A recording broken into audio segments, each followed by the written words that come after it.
I was 10, 11, 12, I don't remember, in line for the movies. And there were two guys in line in front of us, like 3 or 4 people in front of us holding hands. And my mother pulled me to her, not my siblings, just me, and looked at my father and said, "They're weird," which just made me look at those guys and I went, oh, now I get it. I'm weird like they're weird. And I looked at them and I thought, they look happy, they look like they're in love. I'll be fine. INFORUM brings you incredible stories. I left 2 days before the revolution. It killed me so hard. James has never experienced the taste of fruits that haven't been attacked by pesticides, just like he's never experienced a neighborhood that hasn't been attacked by bullets. Some things just go hand in hand. People say what's on their mind. I think that it is a cardinal sin to lie to the American people about war. Partisanship is a version of narcissism. In downtown San Francisco, the Commonwealth Club's INFORUM curates events that bring you face to face with the world's changemakers. 1/3 of the wage gains that women have made since the 1960s were made as a result of the birth control pill. Twitter is a technology that I don't think we've seen before in this world. Since 1903, the most innovative leaders have come to the Commonwealth Club to share their vision. Sharing cars, sharing their homes, sharing. A shared dream, a shareable American dream. That could work. You each can play a role in helping us chart a better future. Housing and health and education and policy all live close to the surface in us when our children are murdered. It's all the same story. We bring together the visionaries shaping the emerging trends in technology. It was a combination of instant and telegram. It was the idea that you could take a moment in time and you could capture it and you could just send it out and broadcast it with the entire world. I just threw this site together in about a week when I was at school. Oh, great. We've got angels, we've got incubators, we've got accelerators, we've got seed funds, we've got crowdfunding. We eat, we drink. One of our first dates ever, we pickled like 100 pounds of herring and made 300 pounds of sauerkraut. Yay! Yay! We never shy away. 75% of the people of this country want universal health care and expect it. And damn it, let's go. Concentrated, deep, slow, loving, tender, passionate sex. Whether you want to be on the cusp of current events or feast on pop culture. I should have a great time writing. I should write a book that is as fun as any party I'd be skipping. INFORUM events are fun and action-packed. I have an anthropology scarf that does that twisty thing, so. Come feed your mind and soul and celebrate the future with INFORUM. I love San Francisco, and every time I come back here, I remember that this is the only city in America that has magic.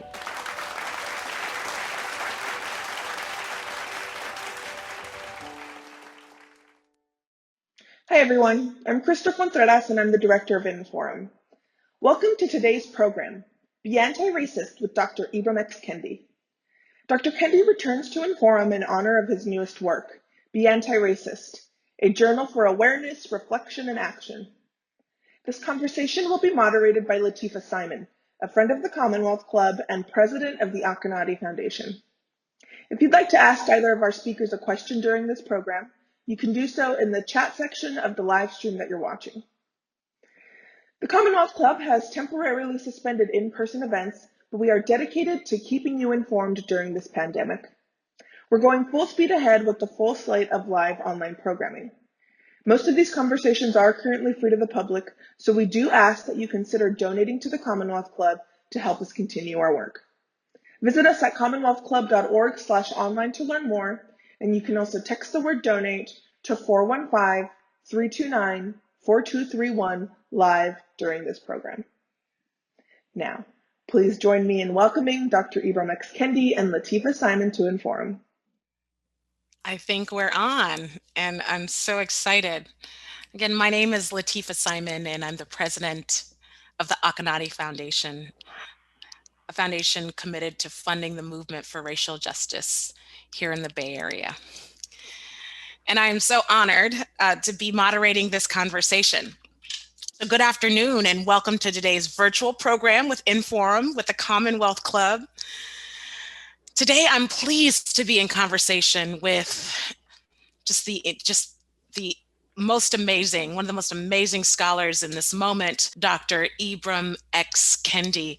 And Dr. Kendi is the Andrew W. Mellon Professor of Humanities and the founding director of the Boston University Center for Anti-Racist Research. He is a national book award winning and New York #1 best-selling author behind such works as Stamped, From the Beginning, How to Be an Anti-Racist, Anti-Racist Baby, which if you haven't read, I read it with my 9-year-old. She's not a baby, but it was just it's a fantastic text that will not leave my bookshelf. And just last month, Time Magazine named Dr. Kendi one of the most 100 influential, let me say that right, one of the 100 most influential people in the world. Today, Dr. Kendi joins us to discuss his newest work, Be Anti-Racist, a journal for awareness and reflection and action. So today, during this conversation, if you would like to ask a question, please ask it in the chat section of the live stream, and we'll try to answer as many as we can before we end the program. So now let's get started. Dr. Kendi, welcome. And it's crazy because when you think of, professors who are #1 on the New York Times bestseller list and book award winners, they typically, kind of look like grandparents. And so I'm nervous because, you're a professor, and I'm also realizing that you are sort of a contemporary scholar, but you've dedicated your life to this work, and it is just such an honor as somebody who wants to be a part and believes that I am a part of a very large community of folks seeking the promise of democracy and justice. We're just so thankful for your commitment to the word, to the scholarship, and to gathering community around these ideas. So before I get into questions, how you doing? Well, I'm excited right now to be talking to you. It's been too long. I know, it has been. It has been. And I keep seeing you on these like talk shows and the news. And we know that, you make scholarship approachable. So, so we talked about a few questions that I might ask you, but I have a one that I just made up. So what is it like being like this serious scholar who now you're added into a pop culture conversation? I'm not talking about the conversation, the real deep and important and critical conversation, around race, but, there are celebrities that are quoting, your words, and, typically scholarship stays in the university and with practitioners outside of academia, but your work has crossed some chasms. Like, what does it feel like? And did you think that was going to be the result of your works? No, I did not think that would be the result, of my work. And I think for me, I tend to think less about what it feels like for me and more, I see it as a responsibility or as my responsibility to ensure that the insights and the findings of other scholars are reaching the general public, and that I'm lifting up, other scholars who have certainly lifted me up. And so in many ways, I feel my work is in this sense is like a bridge, a bridge to a massive community of scholars who many of us need to be reading and who have certainly inspired and tutored me. Right, and this idea of making scholarship palpable, and clearly the idea of sort of examining what you and others have called America's original sin, to examine and unearth and peel it back and understand its roots with as I read you, the hope that there will be a reckoning to abolish. But I think it's one of the things I want to talk about in the beginning of this conversation is how did you come to what King called being a race man? someone who is just talking about race all the time. Oftentimes, folks who are in the academy are asked to sanitize their conversations about what has been and what is, as we talk about the assault on the Black and brown body and bodies in this country. But you've been pretty steadfast. Can you give us just a few minutes about your journey in academia and your activism within and out, and how you've come to this place, and why now? Why all of this product from you? Why all this writing from you right now? Is it consequential? Is it a coincidence? Talk to us a little bit about who you are. Well, I think really at the sort of core has been really a deep and abiding love for Black people. And it was certainly sort of instilled in me by my parents. And I think the reason why I really wanted to start with that love, or at least what I thought was love, is because particularly by the time I got to college, I began to see that in many ways I did not love Black people. And that contradiction, through revealing my own anti-Blackness, was something that really sort of led me down this sort of path. And, to truly embrace and love, in an action sense, or as a verb, Black people. And I think that sort of grew to a love of people, a love of humankind. And I think my work has been principally sort of victim focused. In other words, thinking very deeply about what, let's say, Black people or Black transgender women or Black poor people, or, how folks are thinking and feeling, how folks are being affected by certain policies and ideas. And really, like many folks, around the country, wanting to protect and defend, but more so defend these people, just as I'm defending myself. And so for me, it's been less about, getting tenure. It's been less about any awards. It's been less about any recognition. It's fundamentally about, protecting Black people and really humankind. And I think to your last sort of question, why sort of so many new products now? I think that's what happens when you go through cancer, because that, I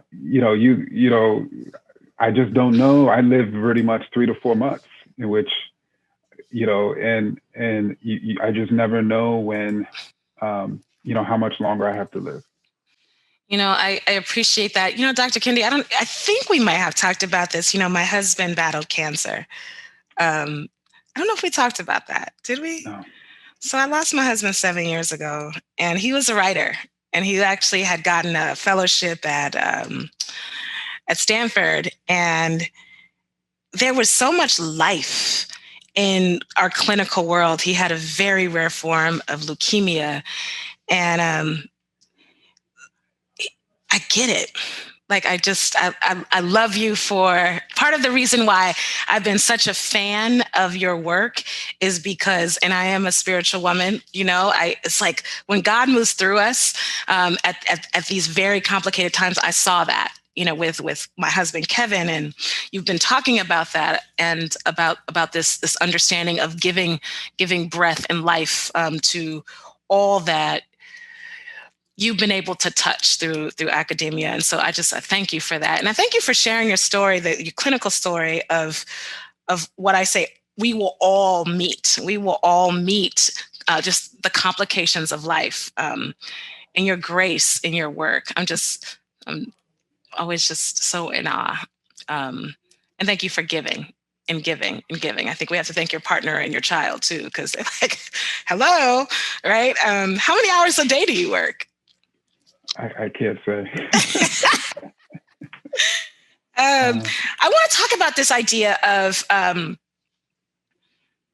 of what is really interesting, both in this workbook that we're discussing today, Be an Anti-Racist, and also and how to be an anti-racist, which I was really captivated by the chapter when we talk about the speech that you gave at the oratorical contest, the MLK oratorical contest.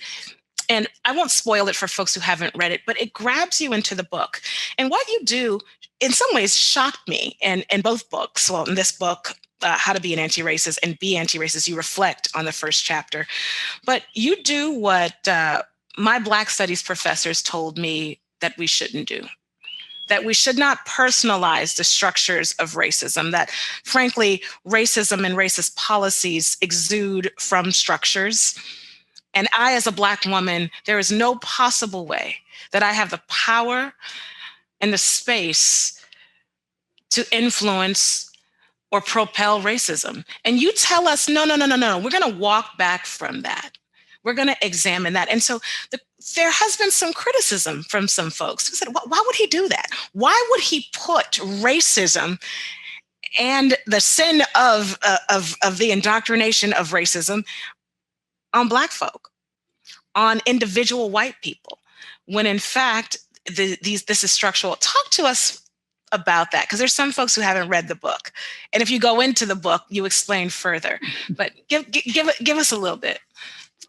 Well, I should say, I think one thing I didn't do in How to Be an Anti-Racist that would have made this clearer was, I think it's critically important for us to distinguish the term racism from racist. Yeah. So racism is inherently systemic and structural. And so the question that, and your Black Studies professor, my Black Studies professor, it wasn't Black people as a group who have historically been engaging in racism. And I would actually agree with that. And then I would add that Black people as a group have historically been engaged in anti-racism, which is also structural, which is also systemic. Black people collectively, I should say generally speaking, have been supporting anti-racist policies that could lead to equity and justice for all. Black people have been supporting policies that are reducing or that can reduce inequities. Black people have, generally speaking, been defending or expressing anti-racist ideas. There's nothing wrong with Black people. That's right. And so I think it's important for us to recognize that, that collectively as a group, Black people have been engaged in anti-racism, while white folks have collectively as a group been engaged in racism. But when you distinguish racism from racist, racist is individual. So whether individual policy, individual idea, or individual person. And the question for the individual is, am I upholding or challenging the system of racism? That's the fundamental question. And there's only really two sort of ways for the individual to go in any given moment. Either that individual is challenging or upholding this larger system.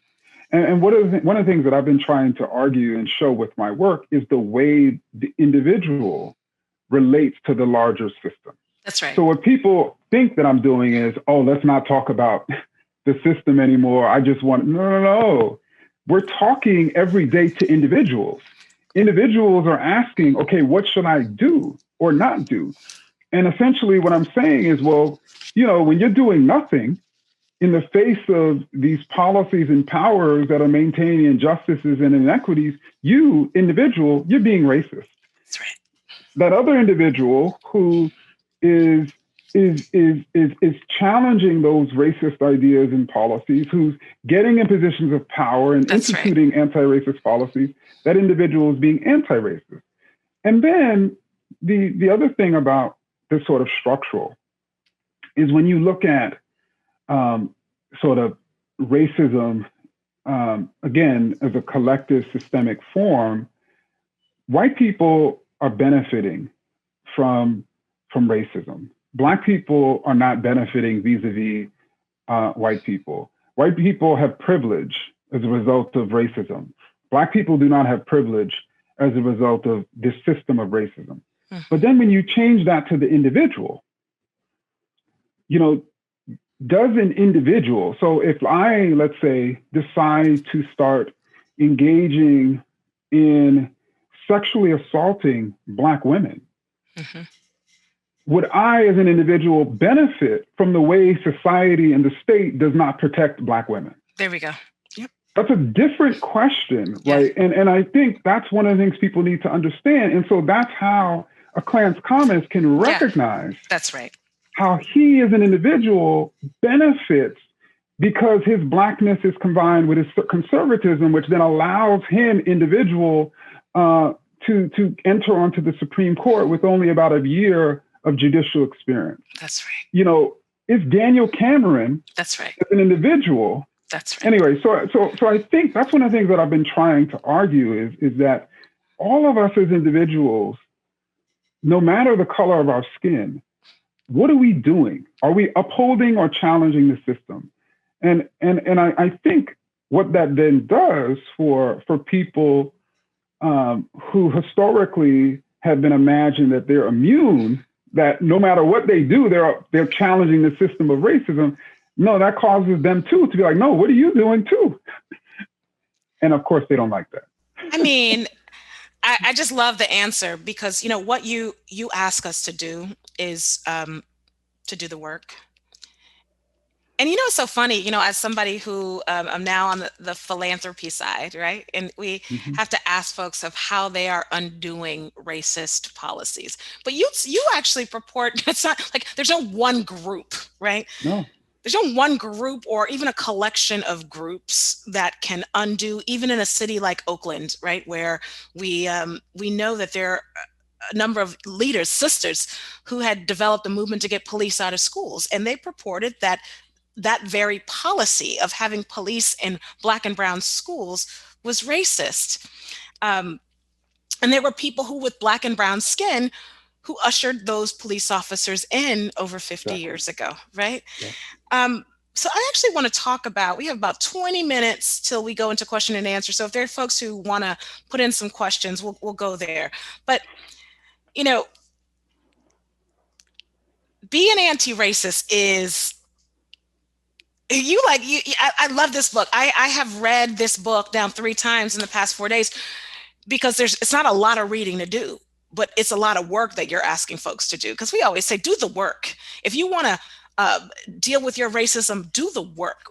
But there's not like a 1-800 number you can call to do the work. There's not like a class at the local city college. You know, there's not a Bible study at every single church or at every single masjid or synagogue that helps us undo these ideas. Talk to us why you put together, you know, you're a serious academic. You know, you got students writing papers for you right now.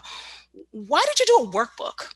I want to talk about that piece of what are you expecting for folks to gather from these beautiful questions that you're, very difficult, uncomfortable questions that you're asking all of us?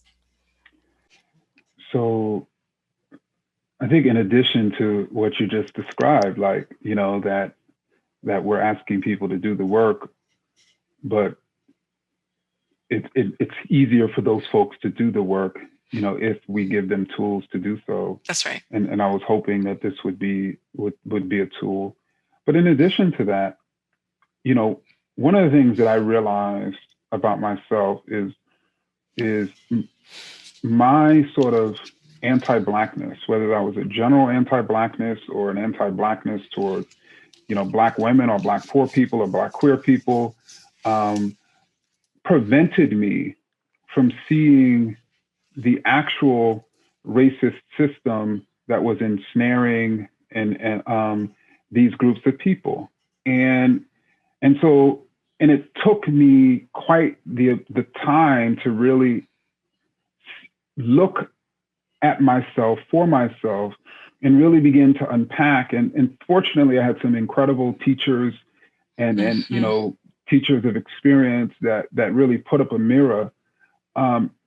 But I knew that other people may not have that. And so, you know, many people have come to me of different races and obviously, especially particularly Black and white folks, but I don't want to sort of leave out Native, Asian, and Latinx folks about like, how did I do that? Right? How did I end up, really thinking about my own journey? Mm-hmm. And so I was like, well, what if I create a workbook that essentially systematizes precisely what I did for myself so that other people can do it for themselves. So essentially, I, in a sense, created a roadmap that I took, a conceptual roadmap that other people can essentially take to. Okay, so with that, okay, so like on page 120, right, of this new text, you ask the reader to list 3 ways that you can begin using your power in the racial struggle. I was like, well, I mean, concrete, like that's pretty concrete. And from, the woman who lives 6 doors down, an amazing, sweet white woman who her kids are off to college. Like, I want to give her this book because she asks me all the time, what can I do? And I'm like, I don't know. Is it just going to a protest? Is it, what is it? When you're asking people these questions, what's the expectation of how they move through their process? Sure. So I'm happy you asked that because, one of the things that I think we need to talk more about, those of us who are in this struggle and are trying to, attract other people to join us, is power and what is power. And I think the simplest way for us to understand power is at the individual level. Yeah.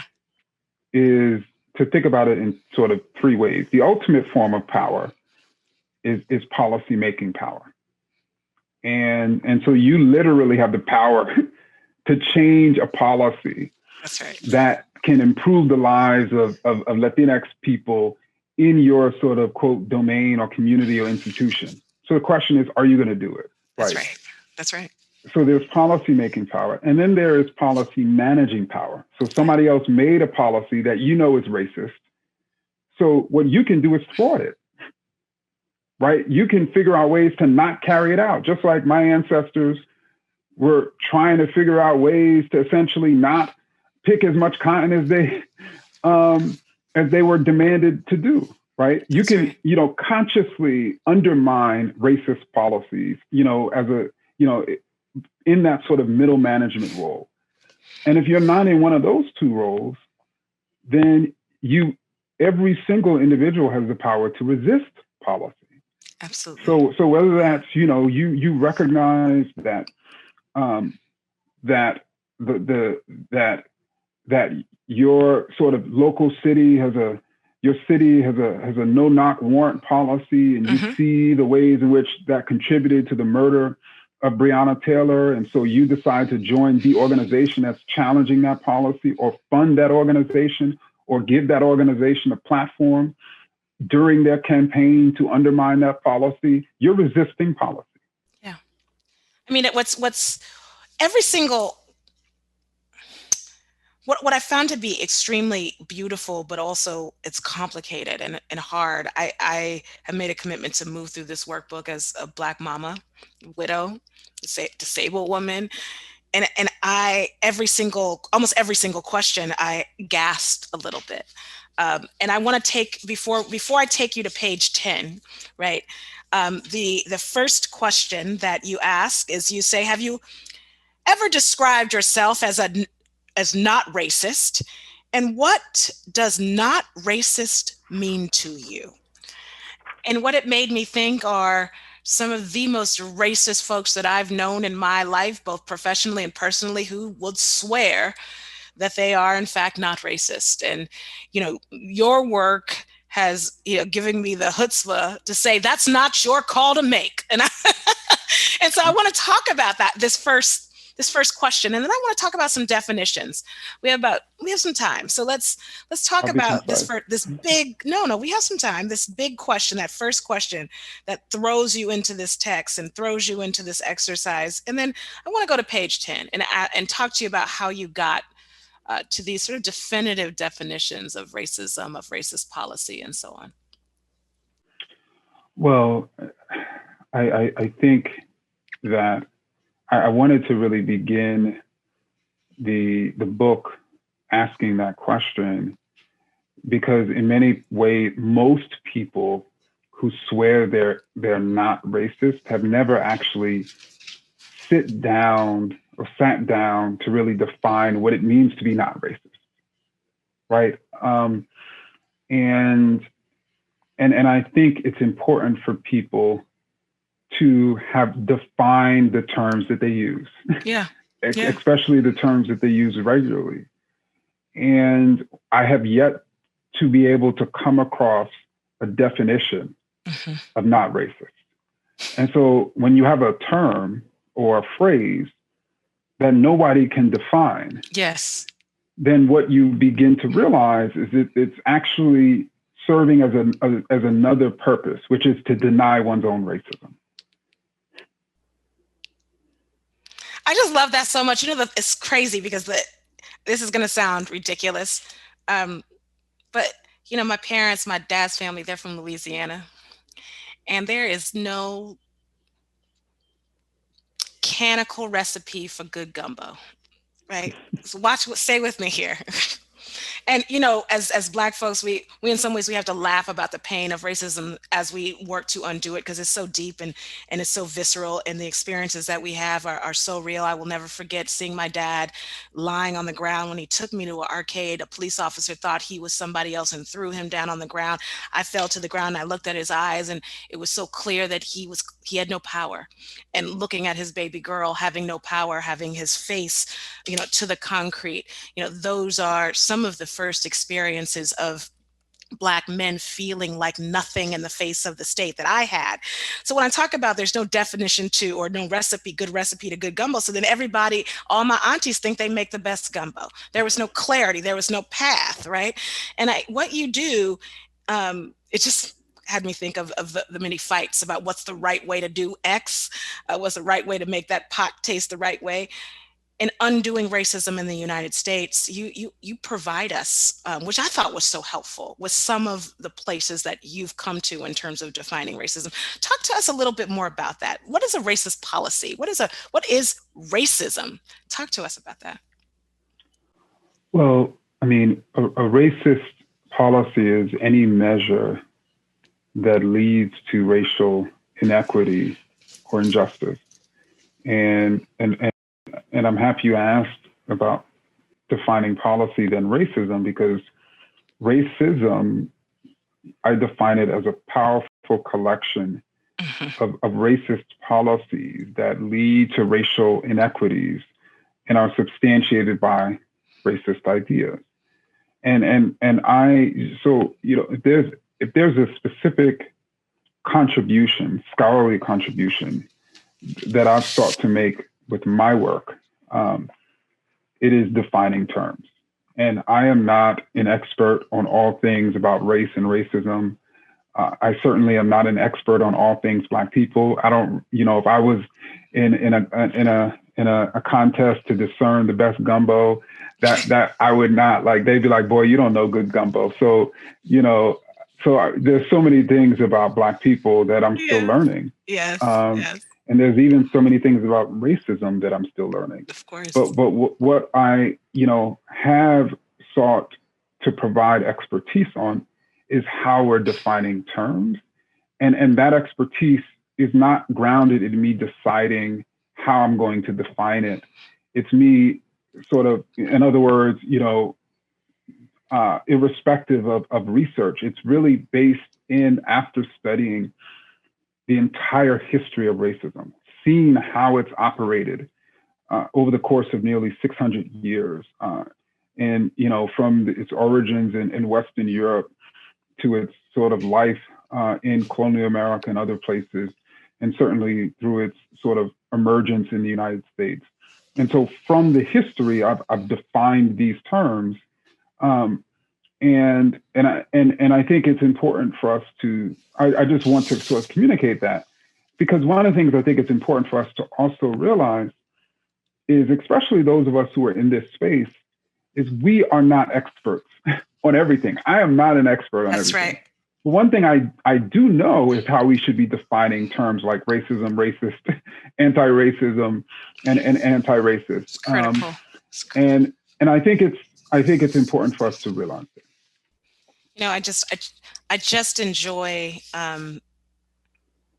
your discussion on clarifying the why so much, as I've seen you in this space that, you know, you are all up in this public intellectual space. And I'm so excited that there is this chasm that is happening in the country, and your scholarship is along line with this conversation. It's so right on time. You dedicated your life, and again, if you look in the text and your references, I mean, there are hundreds of references of other scholars, of centers you mention, of collective writings that you mention, both from the academy, but also, you know, foundational documents of this country, the Federalist Papers and so on. I'm curious, why be an anti-racist? I mean, like if this is in fact the country of collective ideas, why should we, and this is kind of rhetorical, commit ourselves as a nation to doing this work? I mean, it's a lot of work. And why? Let's say, you know, I work at the local AT&T store. I got 4 kids, or I'm the mayor of a city, and I believe that I am in fact anti-racist, but haven't done my work. You've put your life into this idea that this country should be actively undoing its racism. What is the hope? What is the chasm that you hope we cross, whether it's outside in our children's lifetime? What's the hope? And it's not a prayer, Little House on the Prairie hope. Like, I really want to hear, like, if we can rid ourselves of racist policy, if people can identify how they have been complicit in ideas that dehumanize people, then what happens? What's the hope there? Well, first, that humanity will survive. And so I suspect right now, you know, 2 people are having a conversation about, and someone's asking the same question about, why should people be concerned that the climate is warming? Yeah. And the response that the person is stating is that, you know, climate change is an existential threat to human existence. And I would argue, I would agree with that. And I would say that bigotry, and especially racism, is an existential threat to human existence. And so, why? I mean, I'm literally just asking for me. Like, what? That statement isn't why. Yeah. Well, first and foremost, why are we as a people, as humankind, not able to eliminate poverty? Because of racism. Why are we as humankind not to provide, to ensure that every person has a human right to healthcare, to childcare, to, you know, a dignifiable sort of job? Why is it that we have demagogues and fascists who are in positions of power, who are harming even their own supporters, and at the same time their supporters believe that they are saving them or helping them? Because of racist ideas. Why is it, on and on, when we think of, for instance, the reasons why we, you know, as a people, and then so there's that, and then on the other side, what is the greatest sort of terrorist threat to Americans and to people throughout the Western world? White supremacists. And what is their governing principles? Racist ideas. What are their governing principles? Racist policies. What type of world do they want to create? A society where they're slaveholders over all people of color, and even over, you know, white women, and even over poor white people. And so and then they are in power. In other words, there's a national party and even a president who has empowered these domestic terrorists. And then, we're at this situation in which people are actively championing a civil war. That's right. And it's easy for us to forget that the last time this nation engaged in a civil war, which was over slavery and racism, because the Vice President of the Confederacy stated that this new nation was based on the great truth that the Negro is not equal to the white man and slavery subordination to the superior race is his natural and normal condition. That war led to more American lives lost than every other American war combined. Or if you talk about the anti-Semitism and bigotry that was at the heart of Nazism. And last I checked, the Nazi Germany was critical in instituting or initiating World War II or the Second World War, which led to tens of millions of people dying, right? And so, anyway, how else can not people see? And even anyway, let me stop. No, you know what? I rested my head on my hand because I just feel like, Dr. Kendi, there's some people who are given gifts of storytelling. And as I listen to you and I read you, I always kind of find myself emotional in some ways because, I think you do write. You write for our grandfathers, right? And you write for our sons and our daughters. My grandfather came from Lake Charles, Louisiana to the West, thinking that as a very fair-skinned man that he could leave Jim Crow, and he found Jim Crow alive and well in San Francisco. You tell a story that is so profoundly based on fact and doctrine and clarity, and you talk about faith and religion, and you talk about the realities of just everyday people. The last question that I have for you, I could listen to you all day, is, on page, it's 180, and like in all of your books, right? You, like another one of many of our heroes, Dr. Crenshaw, you are consistently intersectional in how you think about struggle in this country and beyond in terms of bigotry. And racism is, again, one of these sins that you uphold that we need to tear apart. But you also talk about the inherent hate that we must address in terms of homophobia and transphobia.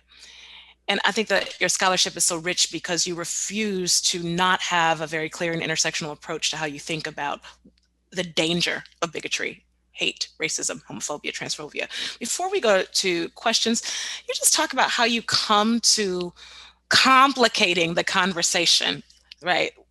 You could just talk about race in this moment, but you're asking us to do something completely different in this particular worksheet, and to peel back how we hate our queer brothers and sisters and siblings.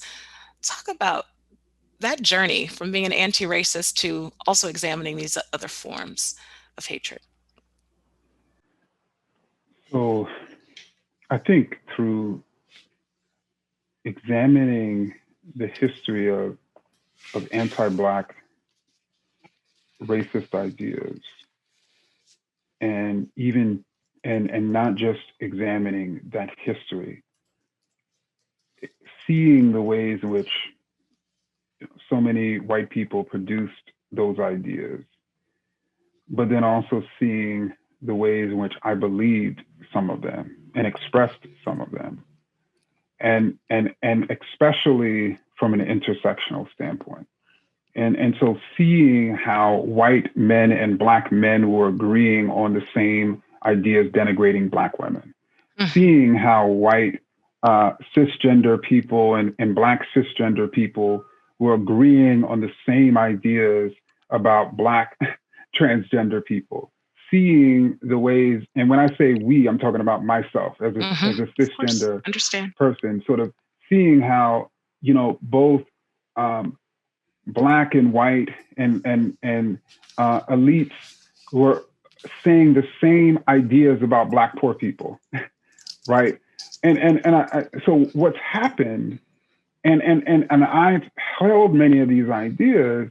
It's very easy for me to just, and so I think for me, it's critically important for us to realize the ways in which we have privilege. So I have privilege as a man, and as a cisgender person, as a heterosexual, and one of the ways in which I have privilege is because I can basically say, like white men, yeah, these are the things wrong with Black men, with Black women, and I can deny the ways in which they are being impacted by that form of gendered racism or that form of racialized sexism. I can just deny it and join with white men, but then then I can then turn around and say, well, I'm not racist because I'm Black, or because I'm committed to, quote, the struggle for Black people, when in reality, I'm really only committed to the struggle for Black men. And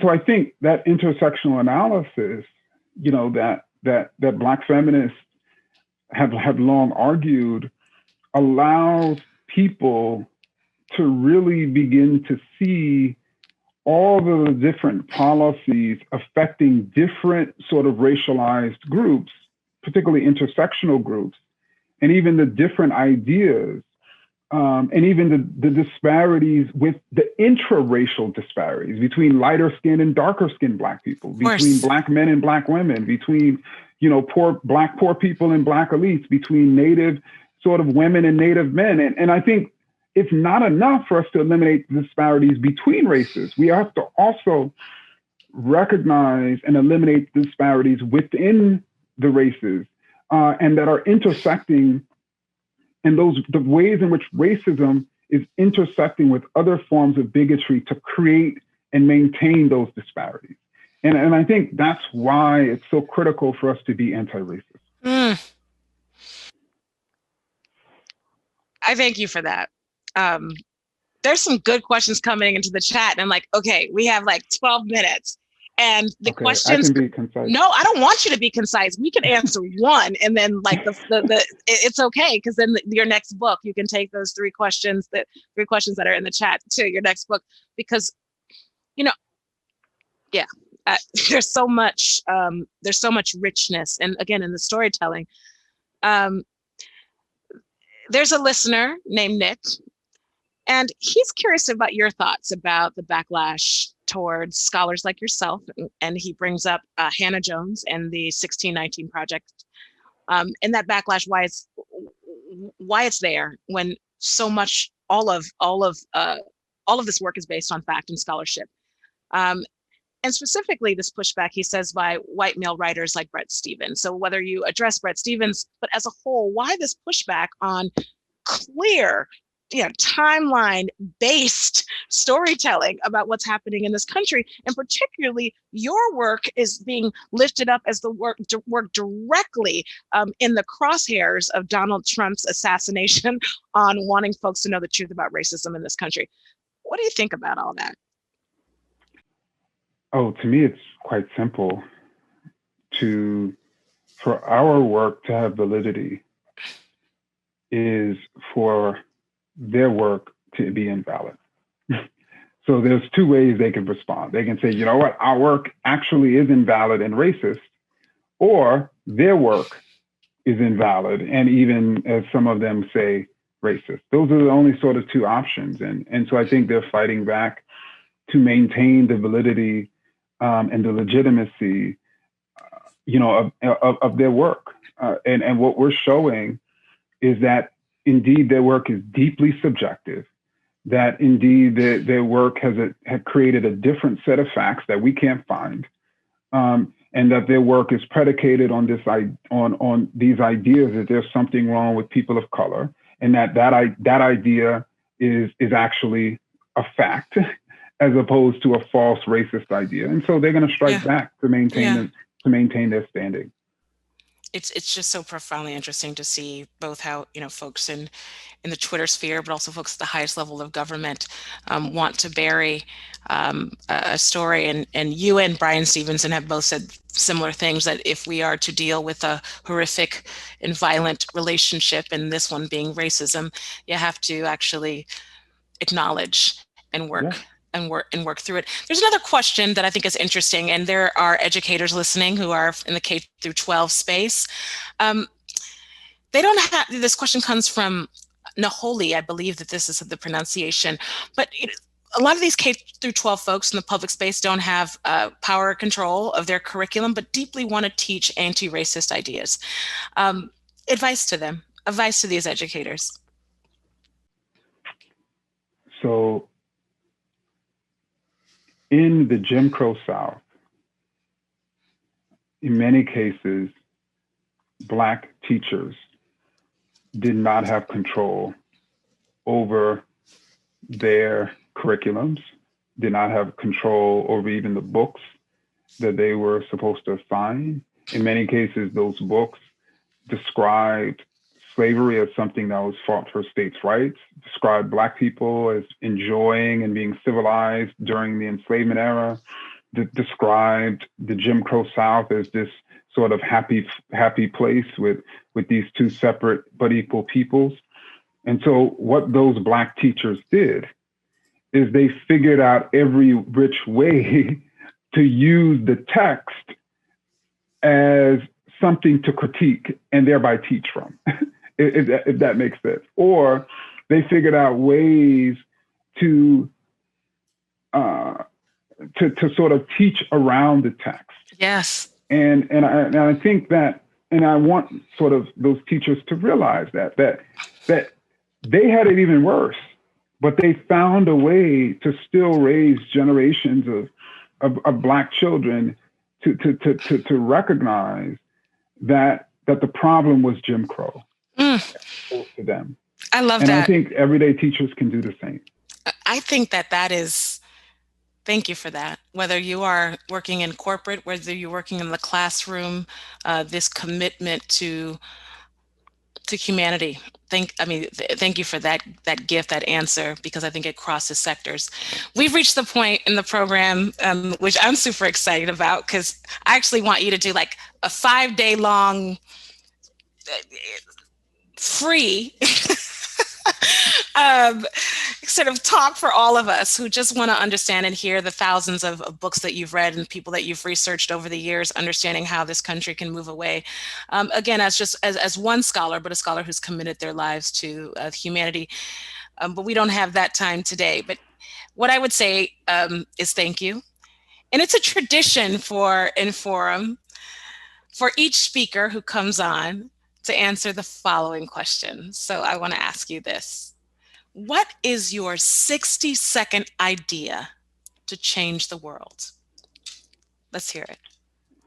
Well, since I don't have the power to make Lateefah Simon the President of the United States, what I would sort of propose is to build our public opinion, to build our legal system, to build our sort of system of policy based on the great truth that if there is a disparity between groups, whether that is gendered groups or racial groups or different sexual orientations or ethnic groups or national groups, that if there's a disparity between groups, it's not because there's something inferior about the group on the lower end of the disparity. It's because there's something wrong with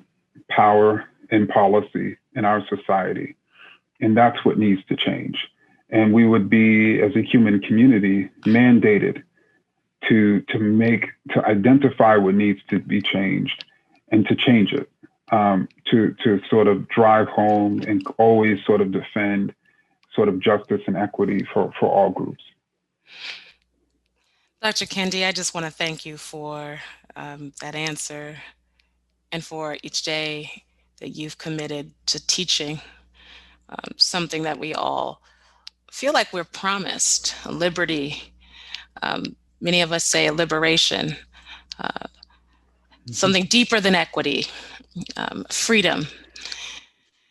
So in that, thank you. I want to thank you for using this time today to join us at INFORUM and with the Commonwealth Club. And thank you, Commonwealth Club, for having the both of us. I would like to remind the viewers that Dr. Kendi's new book, Be Antiracist, is now available at your preferred bookseller. Small bookstores are good too, the ones that are open, and also the ones online. If you'd like to watch more of our virtual programs and to support the Commonwealth Club and its efforts in making virtual programming low cost and or free, please visit commonwealthclub.org/online. Again, thank you so much, Dr. Kendi. And again, I'm Lateefah Simon with the Akanadi Foundation, and I'm so, so honored that we were able to have this conversation. Signing off. I'm so glad too. Thank you so much. Let's do more, Dr. Kendi, and talk to you soon. Definitely. You take it easy. You too.